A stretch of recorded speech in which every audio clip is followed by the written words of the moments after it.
Hi. If you could go back in time 5 to 10 years, would you spend more of your resources to help your organization invest in and prepare for the internet? Whether it's e-commerce or using cloud application to streamline your processes, internet is obviously very helpful. And in retrospect, there are some very successful and some not so successful internet applications for organizations. Well, the value of analytics and data science is going to rival that of the internet. I don't think a lot of people would dispute me on that. And we are in the early stages of analytics and data science. Over the next 5 to 10 years, there is going to be a huge amount of investments for all kinds of different organizations and teams. And very quickly, I think in 5 to 10 years, you will be able to see which projects and teams were successful and which were not. And the successful one are going to be leading the pack within their industry. My name is Eric. I am the CEO and founder of Advanced Analytics and Research Lab.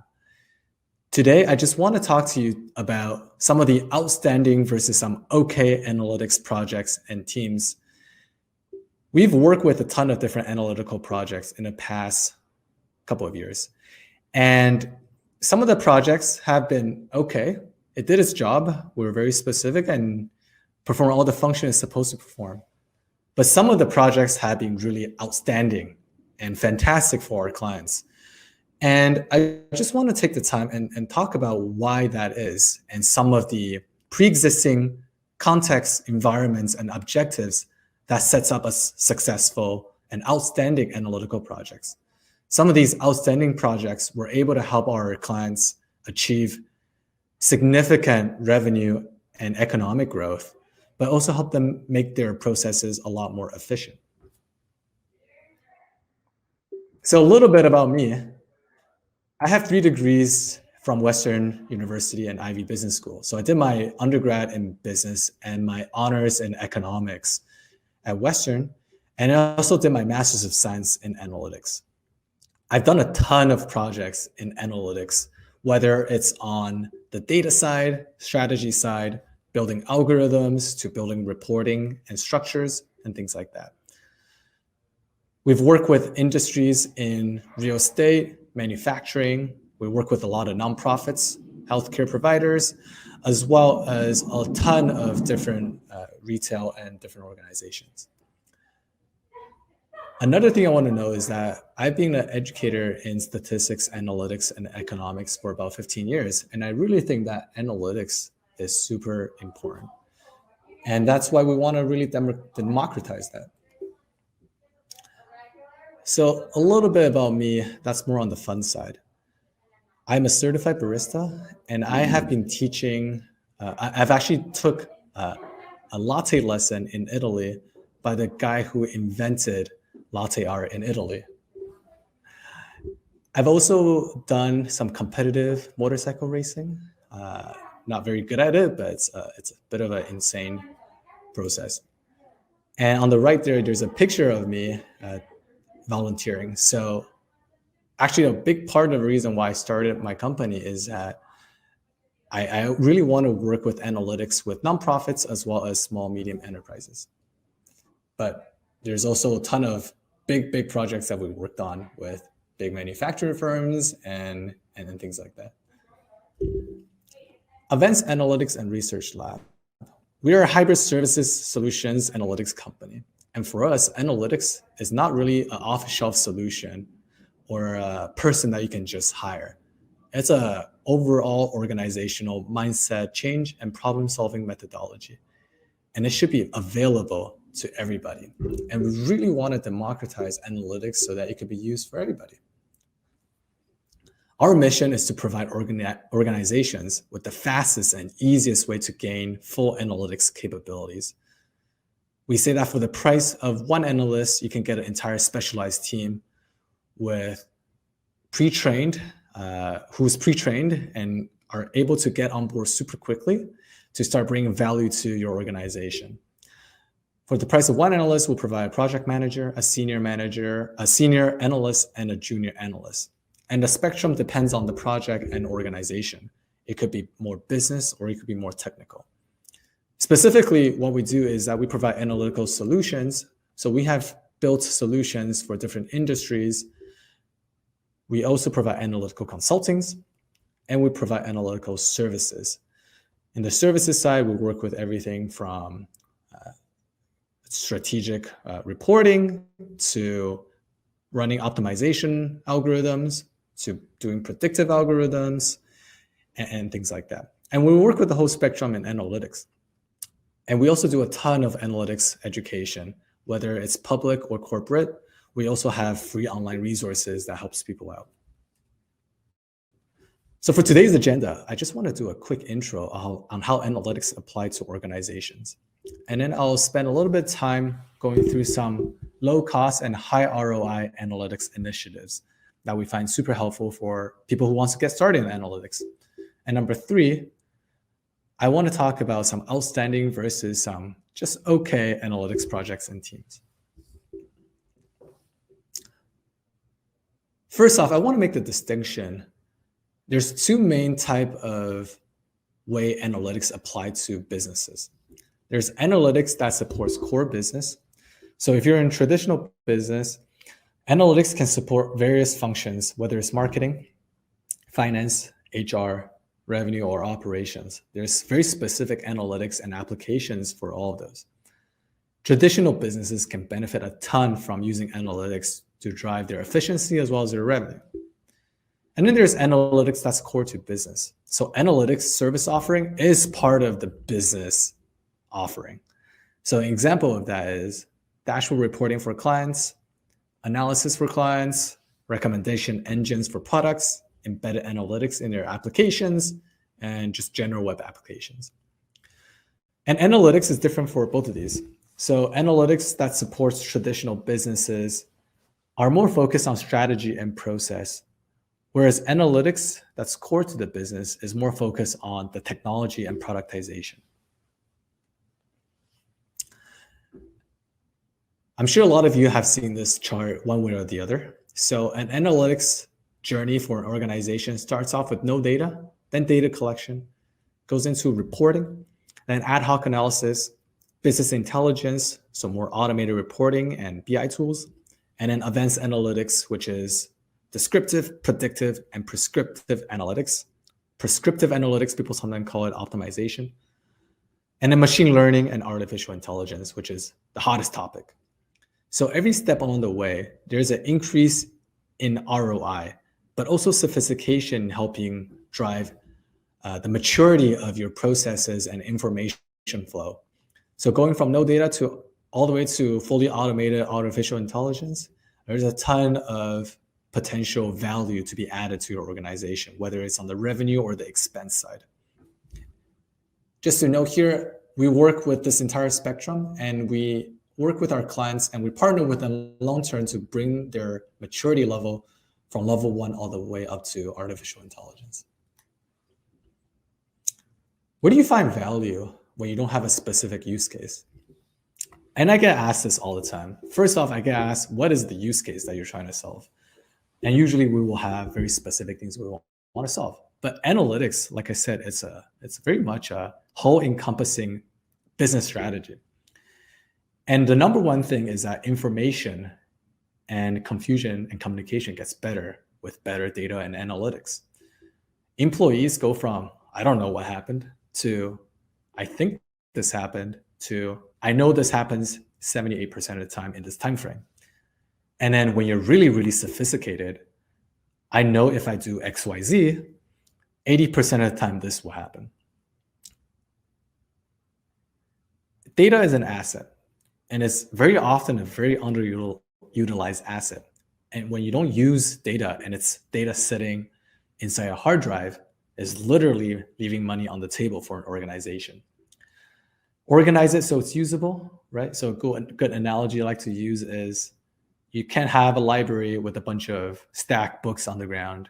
You have to have a librarian and a system to organize all that information and encourage people to use the library so that everybody gets more intelligent, and smarter across time.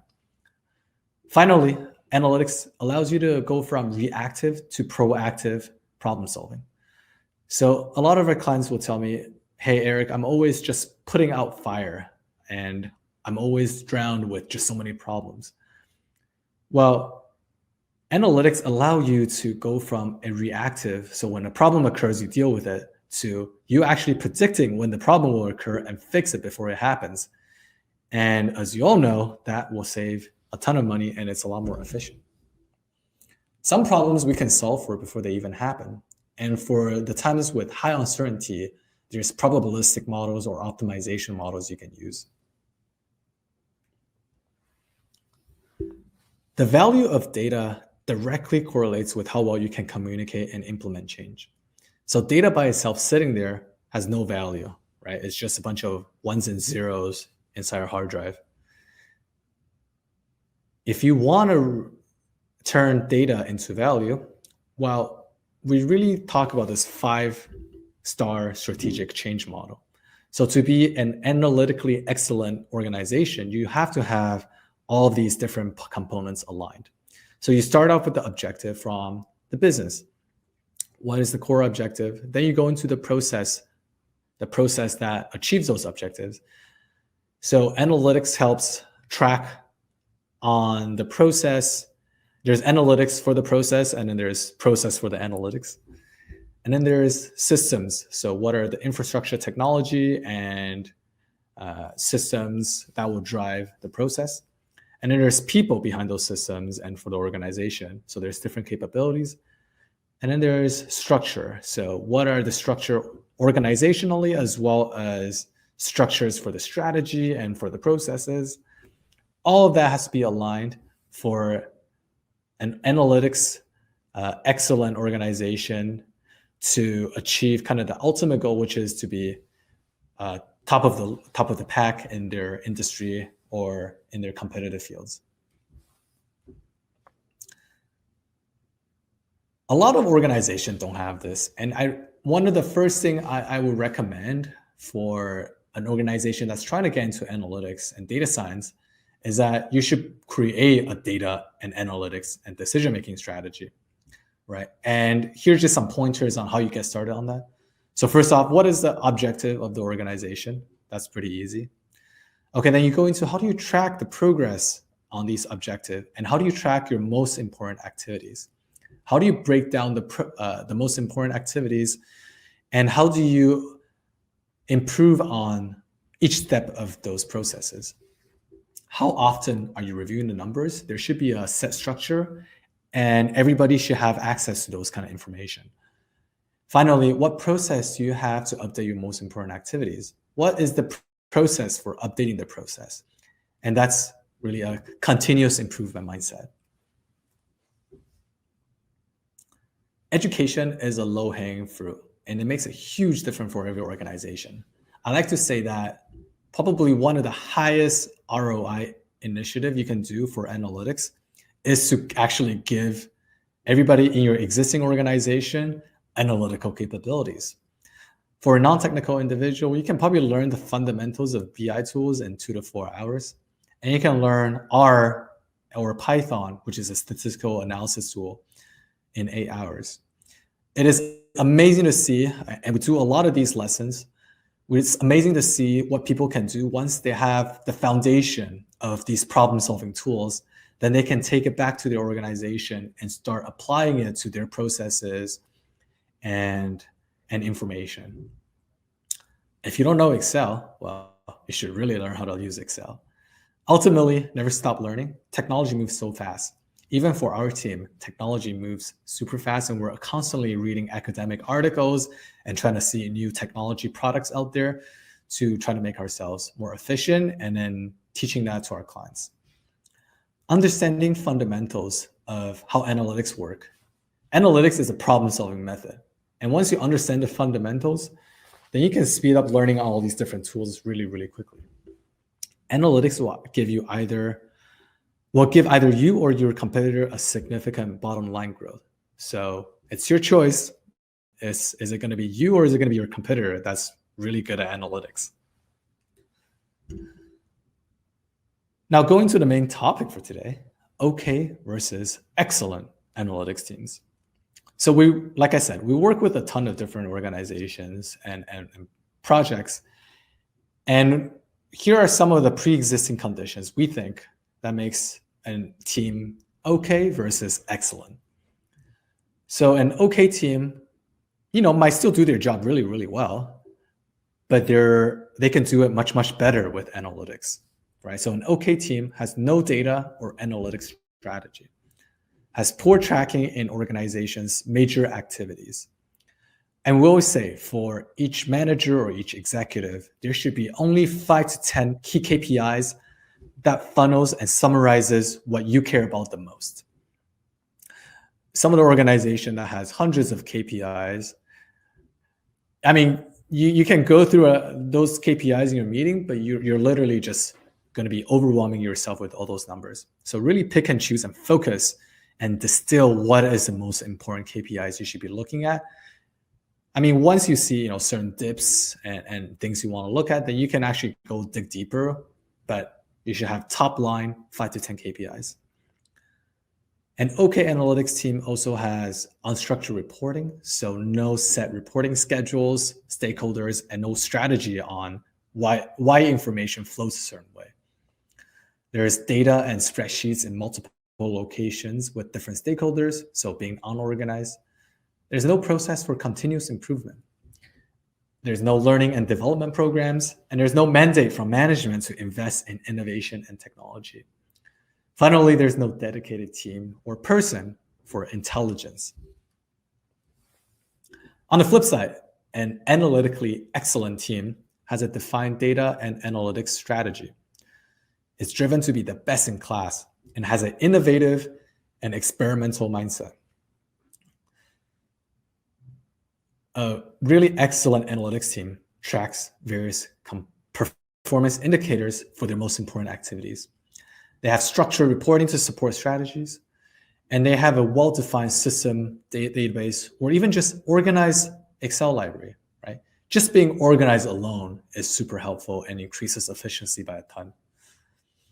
Having a defined process for continuous improvement is also super important. A lot of organization inherently has continuous improvement mindset, and they always want to improve. And I probably every organization want to improve. But the ones that have a very defined structure and process for continuous improvement is able to track how that's going, as well as how to communicate continuous improvement and structure and strategize continuous improvement.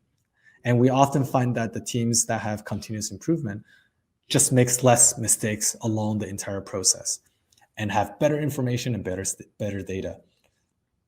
You can't have continuous improvement without really good data and analytics.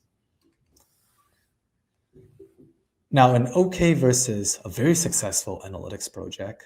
An OK project, usually you're building tools that's very specific and one-off and not ROI driven, and it really just fits into a process.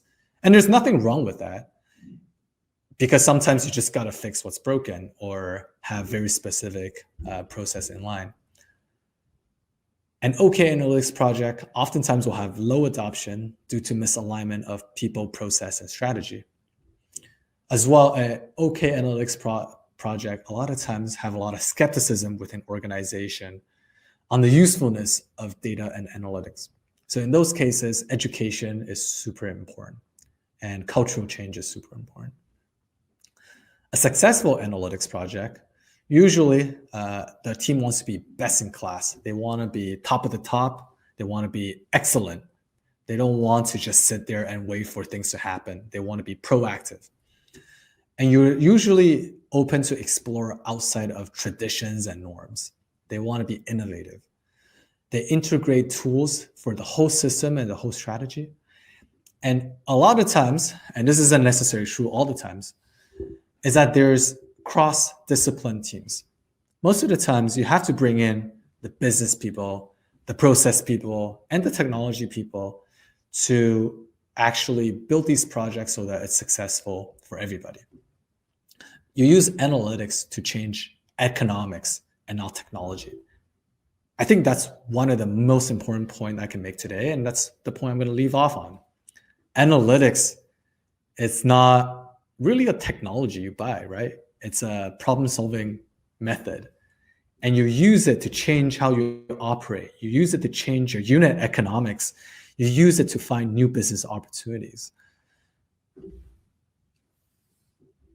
So to leave off, thank you all very much to listen to me talk about some of our own experiences. For the Big Data and AI conference, we're offering a draw for a free consultation and for a grand prize of avocado toast. You can go up to our event page. There's a link there where you can sign up. And we look forward to chatting with you. Please hit me up. My name is Eric Huang. You can probably find my profile in the event page. Hit me up on LinkedIn. Follow us on Facebook, Instagram. We really want to give analytics and affordable analytics to everybody. We provide analytical services, strategy, predictive analytics, BI, analytics workshops, and a ton more. There is my email. Thank you all very much for listening. And please hit me up for some coffee. I would love to chat with you and hopefully meet you in person, if not virtually. Cheers.